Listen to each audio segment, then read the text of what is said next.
Ige versus Pitbull, there's your fight of the night. If you guys are diehard UFC fans, you will not know this. And this is who I'm largely speaking to. If you're MMA fans, you'll completely agree with me. You don't know Pitbull. You have not seen Pitbull fight. And before any of you say, yeah, he was just in Florida a few months ago against Jair. No, he wasn't. That was not Pitbull. Your first time in the UFC, which is an absolutely true statement with two exceptions in the history of ever, Randy Couture and Justin Gaethje. Aside from those two, nobody performs well in their debut. There's guys that have won. It wasn't the performance that they wanted. And Pitbull wasn't an exception. And so much got put on that young man. It was everything that he needed. He needed this to happen. And what I'm talking about is, if he would have won that fight, he'd have been fighting for a title. Maybe. But the fact that that was discussed in the media, the fact that it was said that, yes, if Pitbull on day one beats Jair, his name's getting taken to the war room. 2 or 3 names come up in the worm. That's it. So if you're of those 2 or 3, I mean, just think of the odds on it. You're in a very good position. I believe Pitbull would have fought for the title. I believe that. I believe that Pitbull would be signed to take on Volkanovski had he beaten Rodriguez. And I'm just saying, it's a lot. Pressure is real. Locking up in the moment is real.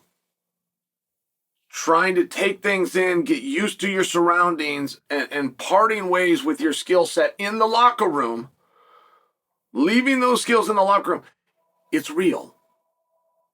And it happens to everybody that isn't named. Eddie Alvarez didn't have a great performance in his first one. Eddie Alvarez always has a great performance. Wanderlei Silva was 22-0, did not have a great performance. Hector Lombard, same record, 22 straight. It's a thing. It's a very real thing. And I'm just sharing with you, if this is all that you know about Pitbull, please believe me, you don't know Pitbull. And our matchmakers nailed this. Our matchmakers of every match on this card, they got that one more right. I mean, it's truly, you got a list of guys for Pitbull to fight, to pull out Dan Ige's name. They got no heat. They got no beef. It wasn't booked or scheduled to settle heat or to settle a beef. They're not hot. It's a matchup, and it is a problem. And Dan Ige doesn't care. When I tell you how good and how nasty and how accomplished Pitbull is in MMA, but specifically in stand-up fighting, it would blow your mind. I mean, if I pulled his record up right now and I told you what he did, if I told you how many main events he's done, if I told you how many 5-round fights he was in, if I told you about world title matches that he had, it would truly blow your mind. You go, wow, I had no idea. Even people that followed Pitbull, you'd be stunned if you actually heard the numbers. You go, wow, I didn't realize he'd accumulated this much. That doesn't scare Dan Ige. Dan Ige is the wrong guy to try to intimidate. Those things don't turn him off, they turn him on. He gets excited for those type of moments. I mean, matchup-wise, I got to tell you, I don't know who I'm picking in that fight. It's not going to be one-sided. It's likely to come down to the third round. You're likely to have one guy wins the first round, one guy wins the second. They're going to be trading positions. They're going to be trading scrambles. You're going to see Pitbull. Like, at the same time that I tell you historically, your first night isn't your great night. Well, but your second one is. I mean, just by the numbers, your second one is. Pitbull is going to come out and perform. And he's still going to have that pressure, but it's exact opposite pressure. The pressure of everything that he had to go through, plus the late addition of the press conference that gets stated that he'd get a world title shot with a victory. That was his last fight. Okay, great.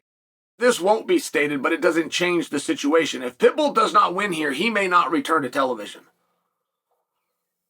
UFC won't cut him. He's not in jeopardy of that. He may not and likely will not return to television. He may not and likely will not return to pay-per-view. So, a lot of guys face that. Every week we do fights, somebody's facing. Right? Last week was Wonder Boy's spot. Just for example, that every week somebody faces that. But that's what Pitbull's up against now. And I'm here to tell you it's not going to affect him. It could in his first match. It doesn't in the second. Maybe not, I'm not verbally explaining to you why, but I will tell you by the numbers that I am correct. That's the fight right there. You want to know the fight of the night? You want to know one of the closest fights? You want to know one of the hardest fights to predict? Right there. Pitbull versus Ige.